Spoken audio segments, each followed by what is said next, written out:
Bonjour, Christelle Bébien, destination Éveil et Paix. Dans cette vidéo, je vous propose une petite explication sur l'être humain de manière générale et un petit peu l'idée dans les 3D, 4D, 5D, puisque nous sommes un petit peu à fond avec ce qui se passe actuellement.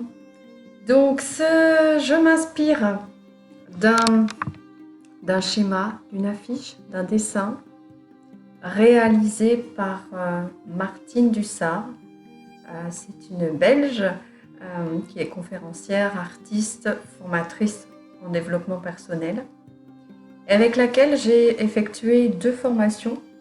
Une pour faire un nettoyage de mon être et une deuxième formation en tant que praticienne de méthode alchimie arc-en-ciel, donc ce qui me permet aussi d'avoir les outils maintenant pour être thérapeute. Alors pourquoi je fais cette vidéo? En fait, lors d'une séance avec une personne que je suis en développement personnel, eh bien m'est venue des explications par rapport à ce schéma. Et puis là, eh bien, spontanément, m'est venue des informations concernant ce que l'on était en train de vivre au niveau du confinement et surtout au niveau de l'élévation de la planète, au niveau vibration et au niveau spirituel. Voilà, vous savez le tout, le pourquoi, le comment. Donc, eh bien, si vous souhaitez, on commence. Alors, l'être humain.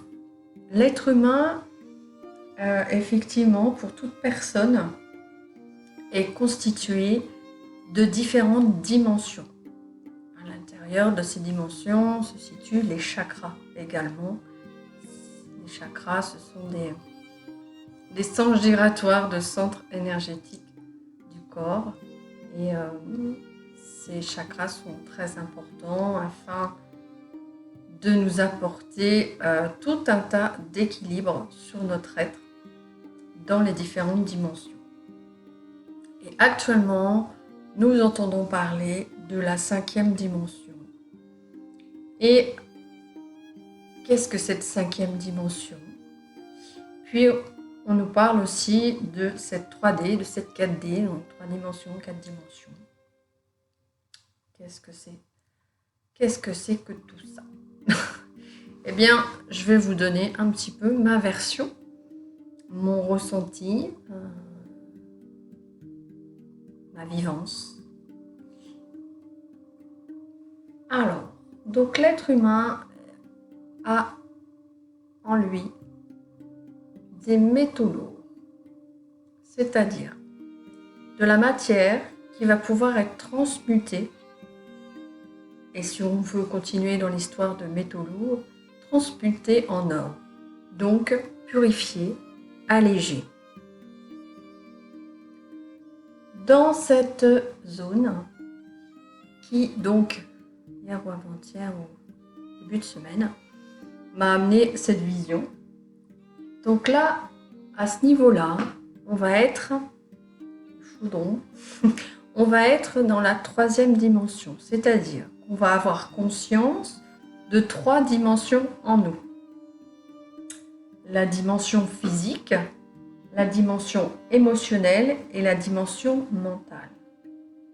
Lorsque nous avons en nous uniquement ces 3 dimensions, eh bien, à l'intérieur, il va y avoir des grands thèmes par rapport au chakra. Et surtout que lorsque l'on fonctionne dans ces 3 dimensions, on n'a pas la capacité d'aller dans cette 4e dimension.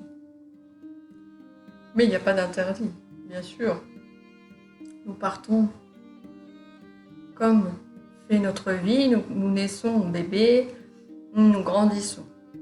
Eh bien, même adultes, nous continuons à grandir, cette fois-ci pas physiquement, peut-être encore émotionnellement, mentalement et spirituellement. Et donc nous continuons à grandir. Dans la troisième dimension, donc la base, qui va être le chaudron, des métaux lourds, des choses qui ne sont pas toujours digestes, tant quand on n'a pas conscience. Puisque si on connaît que ça, eh bien, on considère que ça existe. Dans cette troisième dimension, le chaudron, j'y arrive quand même. Alors, dans la dimension physique, puisqu'on va encore venir à travers les chakras, donc dans le chakra racine, on va trouver à ce niveau-là les loyautés familiales, entre autres. Pas que ça, mais voilà, surtout ça. Qu'est-ce que les loyautés familiales? Eh bien, c'est tout ce qui nous vient de la famille, mais ça peut être aussi à travers des clans, amitié, relations, travail. À la base, c'est plutôt loyauté familiale dans le sens où, puisque mon père est comme ça, je suis comme ça, puis voilà, c'est comme ça. Donc, effectivement, on voit des enfants qui ont les mêmes idées que leurs parents. Ça dépasse pas les idées de leurs parents. Ils sont vraiment sur les traces de leurs parents et ils ne voient que par eux. Et ce qui amène à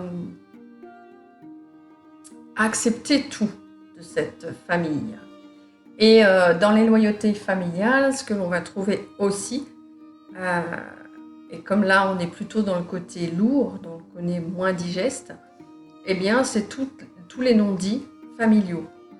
Toutes les choses qui se passent en famille et qu'on ne dit pas, les non-dits. Parce que c'est de la famille, donc on ne va pas dénoncer le père, la mère, le fils, la fille, et les frères, la sœur, cousin, cousine, enfin voilà. Donc on s'attache à cette loyauté familiale, quoi qu'il arrive. Dans cette dimension physique, on va trouver aussi, en 3D, les croyances limitatives. C'est-à-dire, eh bien, si on vous a dit... jeune, que tu es nul, tu n'arriveras à rien, tu sais pas faire ça, c'est pas possible, tu peux pas t'en sortir. Enfin, toutes ces phrases massacrantes qui sont dites comme ça, sans penser que ça puisse avoir beaucoup d'importance sur chacun, et pourtant ces phrases, on les traîne. On se les traîne un certain temps, vraiment. Et surtout, ces croyances, inconsciemment, puisque là, nous sommes dans l'inconscient, quand nous sommes que dans cette 3D, nous n'avons pas conscience, nous fonctionnons dans l'inconscient. Et ces croyances nous limitent, comme leur nom. C'est-à-dire qu'à un moment, on va être bloqué dans notre évolution personnelle, dans notre relation amoureuse, dans notre relation professionnelle, dans nos activités de loisirs, ou d'épanouissement, on va être bloqué par je ne sais quoi. Parce que, étant donné que c'est dans l'inconscient, nous allons être bloqués, on ne va pas savoir pourquoi. Et ça, c'est des croyances limitantes qui sont parfois lourdes de conséquences. Au niveau de la dimension émotionnelle, donc on va trouver dans cette dimension tout d'abord les blessures. Tout ce qui est manque d'amour de soi.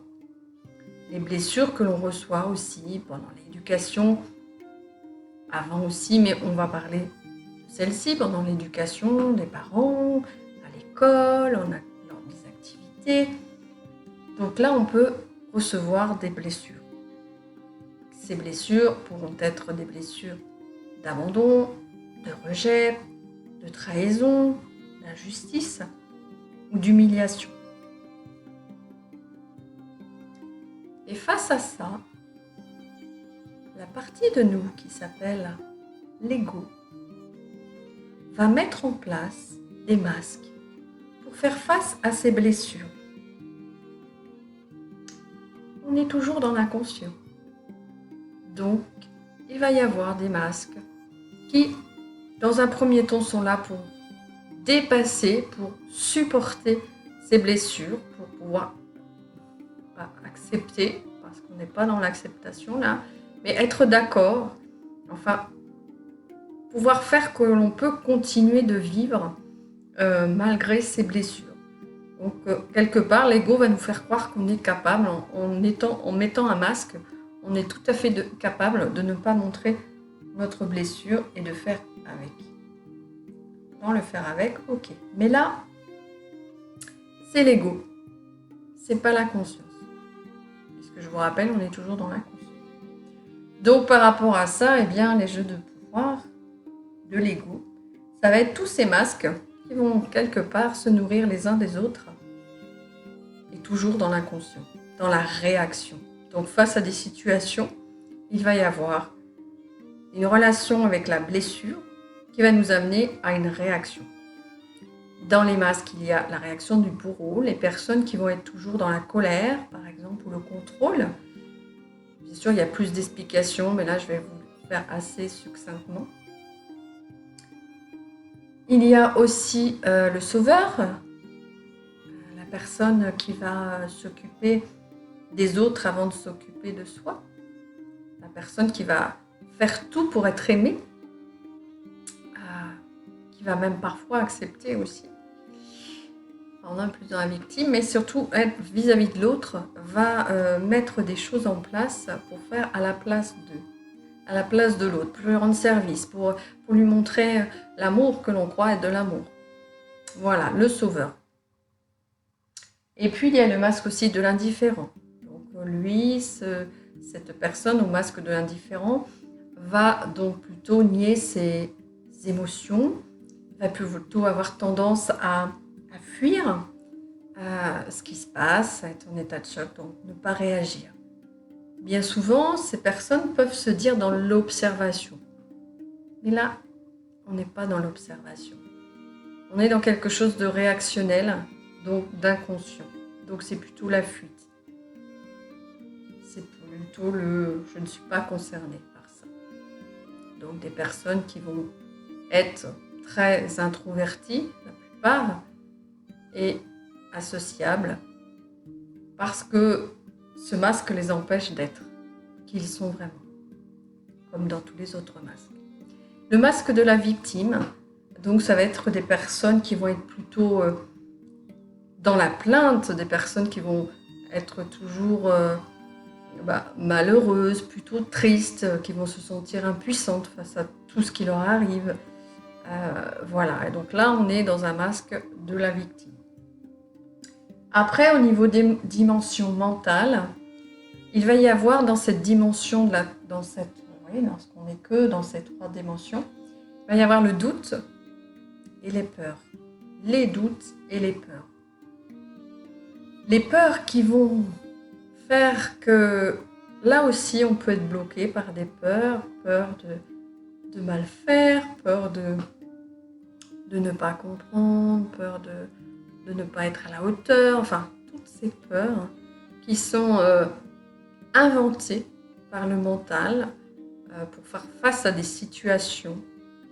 Et lorsqu'on suppose des choses, lorsqu'on imagine sans être réellement dans ce qui se passe, bien là, le mental va nous envoyer un petit peu partout où il veut. Et le petit vélo là va se mettre en fonctionnement et les idées vont arriver dans tous les sens. Et effectivement, on peut, lorsqu'on croit nos peurs et nos doutes, être vraiment dans l'enfermement. Donc là, lorsqu'on s'arrête à uniquement ces trois dimensions, eh bien on va être surtout dans la matière, on va avoir peur et on va être toujours aux aguets, toujours avoir peur qu'on nous attaque. Et de ce fait, on va être très très manipulable. Voilà, au niveau de la 3D.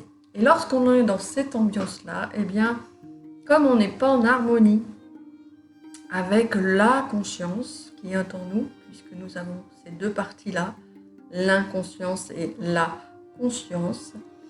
Donc, tout ce qui est dans cette inconscience est assez lourd, difficile à digérer et va provoquer des manques de repères, des maladies. des souffrances, des survies, des souffrances, l'instinct uniquement de survie, la dépression, le fatalisme aussi, c'est comme ça, voilà, c'est comme ça, ma vie est triste et tout, mais c'est comme ça, ok, voilà.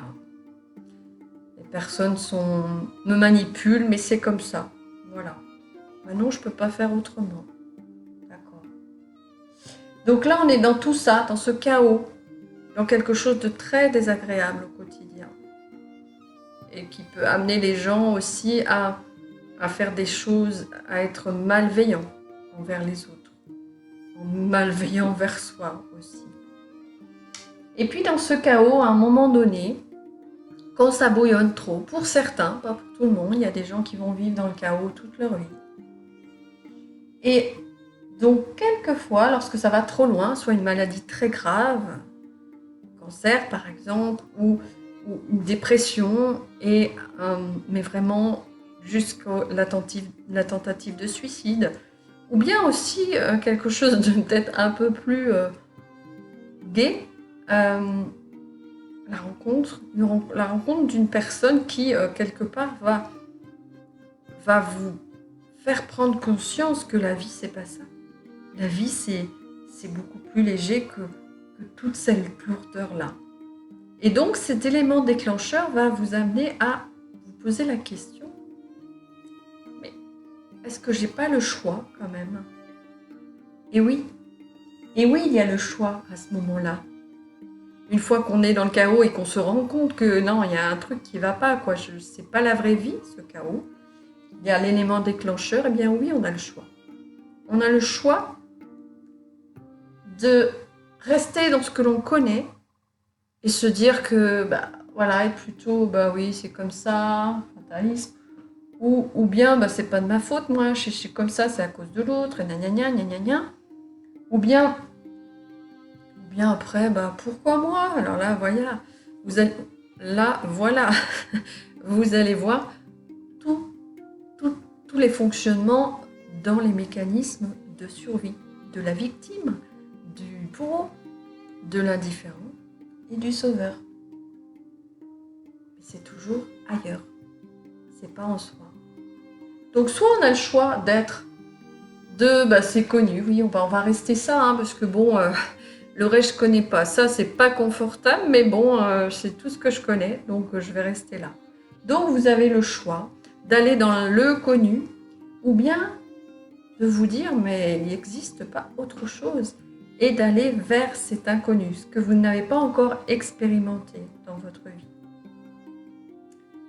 Et vous allez amener plus de sens à ce que vous faites. Vous allez prendre vos responsabilités par rapport à soi, à ce qui s'est passé là. Oui, je suis malade par exemple, j'ai le cancer. Bon, alors qu'est-ce que ça veut dire ? Qu'est-ce que cette maladie signifie, autrement que médicalement ?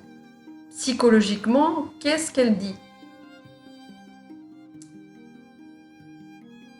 Donc là, c'est prendre sa part de responsabilité, ou pour une personne qui a trop fumé et qui a malheureusement le cancer du fumeur, eh bien se dire, mais de quoi je suis responsable ? Peut-être je suis responsable effectivement d'avoir trop fumé. Donc quelque part, c'est prendre sa responsabilité et ne pas dire c'est à cause de ça, c'est à cause de ci, c'est parce que tout est pollué, c'est parce que ci, c'est parce que... Mais on a toujours le choix. Rien ne nous empêche, vraiment, rien ne nous empêche, lorsqu'on sort un petit peu et lorsqu'on va visiter la conscience, rien ne nous empêche de décider, de choisir. Effectivement, lorsqu'on reste ici, dans cette troisième dimension, qui est très désagréable, eh bien, on n'est pas responsable. On ne se sent pas responsable. C'est la différence. Et lorsqu'on commence à aller dans la conscience qui est en nous, eh bien là, on va donner du sens à ce que l'on fait. Et on va se donner la permission. La permission de décider, la permission de choisir, comme je vous disais. Et on va pouvoir mettre des actions conscientes en place. Des actions qui vont sortir de tout ça, de tout ce que vous connaissez. des actions nouvelles. Pour qu'il y ait du changement, il faut changer des choses. Si vous ne changez rien, la petite baguette magique, peut-être, mais je ne suis pas sûre que ça soit suffisant. Donc oui, les anges, les archanges, tout ça, c'est merveilleux. Les pierres, tout ce qui peut vous aider à vous protéger, les cartes et tout. Tout ça, c'est magique. Cependant, si en parallèle, la méditation, tout ça, mais si en parallèle, vous ne prenez pas votre responsabilité et ne créez pas autre chose, il n'y a rien qui va changer. Donc vous arrivez dans cette conscience. On va dire que ça va être la 4e dimension puisque vous allez rajouter la dimension spirituelle. Pourquoi spirituelle ? Parce que vous allez à l'intérieur de vous. Vous allez apprendre à vous connaître. Vous allez apprendre à identifier des choses, des fonctionnements que vous avez, dans lesquels vous êtes. Et puisque vous allez les identifier, après il y a tout un travail d'acceptation et tout ça. Et à ce moment-là, il va pouvoir y avoir des actions conscientes qui vont modifier et rester dans la conscience. Donc par rapport à la dimension physique, une fois ce petit travail de choix fait, eh bien, au niveau des loyautés familiales, eh bien, en conscience, on va couper les loyautés familiales, c'est-à-dire qu'on va couper tous les liens qui sont néfastes, qui sont négatifs pour soi. Couper les loyautés familiales. Ça ne veut pas dire que vous n'aurez plus de frères et sœurs et tout ça. Non, non, non. Mais seulement, vous allez faire, vous, un travail qui va vous permettre de couper tout ce qui n'est pas bon pour vous. Et si tout n'est pas bon, eh bien, il n'y aura plus de lien, effectivement. Mais il est tout à fait possible d'enlever le côté négatif tout en gardant la relation. Pardon. Au niveau des croyances limitatives, eh bien oui, vous a dit que vous étiez comme ça. Maintenant, vous avez le choix. Vous avez le choix de changer les cartes de votre vie. Vous avez le choix de penser, de dire non, en fait, je ne suis pas nulle, par exemple. Et puis, je suis capable de faire quelque chose. Quelles sont mes qualités ? Donc, vous pouvez dépasser ce qui vous limite. Au niveau de la dimension émotionnelle, eh bien, vous allez pouvoir soigner l'enfant intérieur par rapport à ces blessures-là. En tant qu'adulte responsable, dans la conscience, vous allez pouvoir rassurer, vous apporter vos besoins, remplir vos besoins, pas apporter vos besoins, remplir vos besoins par vous-même, sans être obligé d'aller chercher ailleurs et du coup d'aller dans ces mécanismes de l'ego. Ça n'empêche pas d'être en relation avec d'autres, bien sûr, mais ça sera un autre niveau, en conscience. Donc là, vous avez rajouté la conscience. Et c'est là que j'imagine la dimension spirituelle en plus, le fait de s'intérioriser, d'aller chercher des changements à l'intérieur de soi. Donc soigner l'enfant intérieur, casser les mécanismes de l'ego. Donc ça, c'est en mettant des actions conscientes. Par exemple, dans les jeux de pouvoir, donc on va prendre la victime, enfin le masque de victime. Et bien là, c'est pour sortir de la victimisation, c'est accepter la vulnérabilité et puis demander de l'aide, par exemple.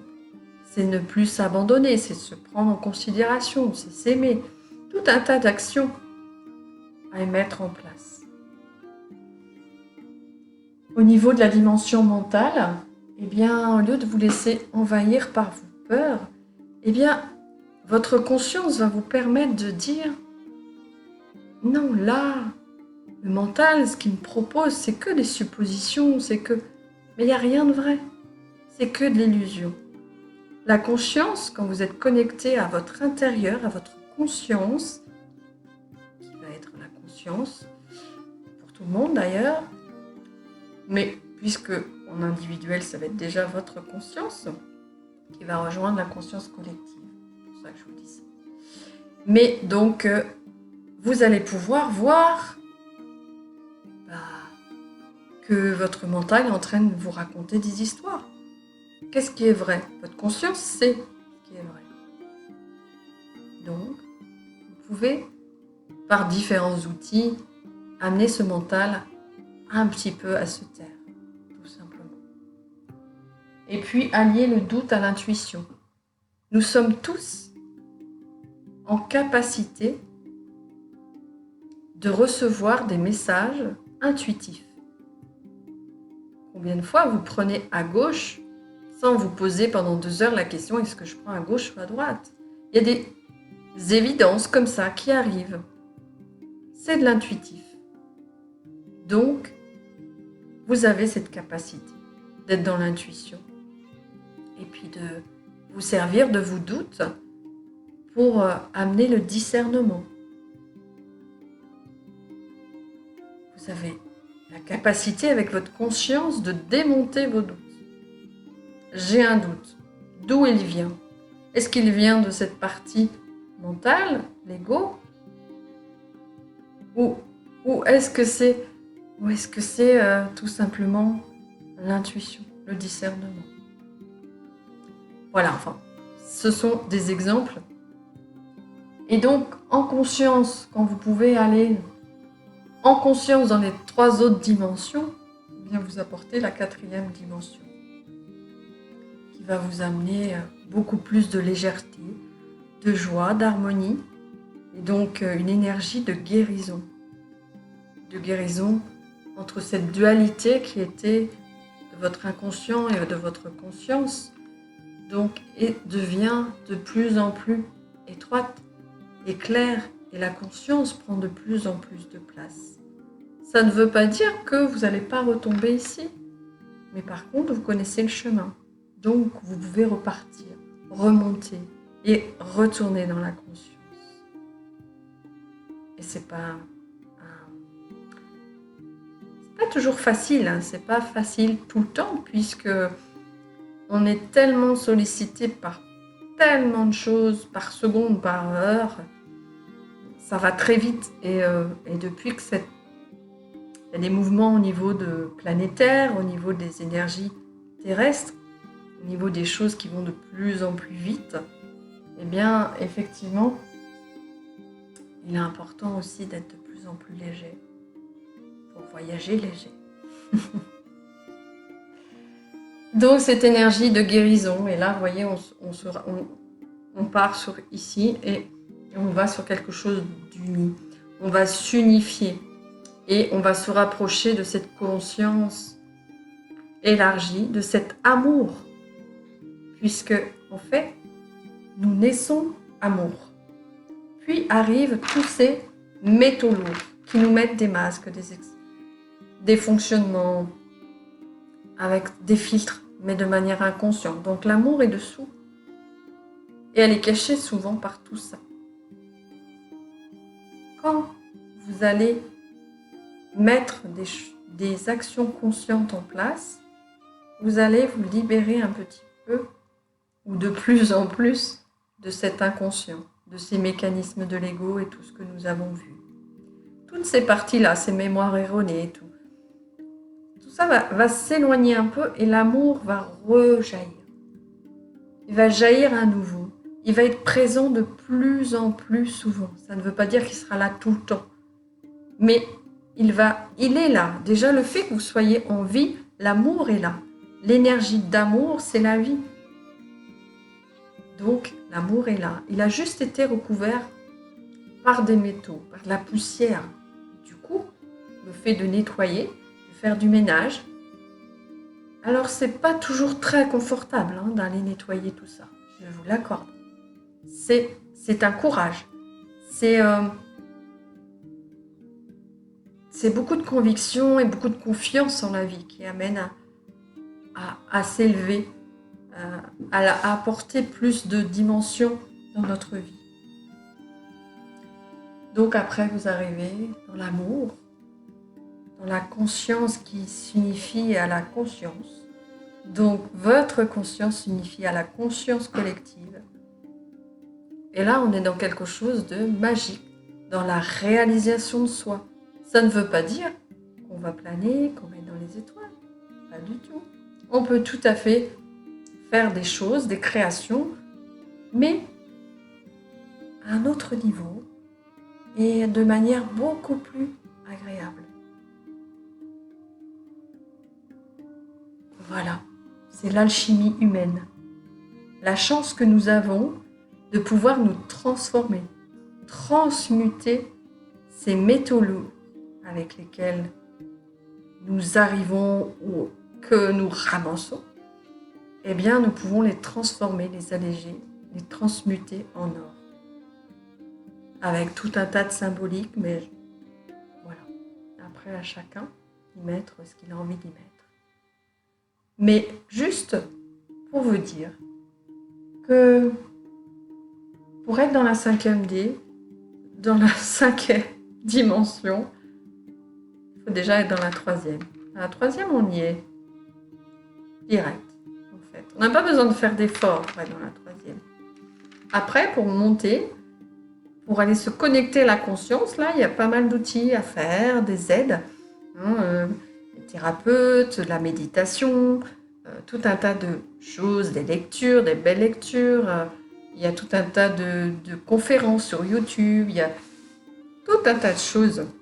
Alors, il ne suffit pas de partir dans tous les sens. Et puis combien même. À un moment donné, vous allez trouver ce qui vous parle.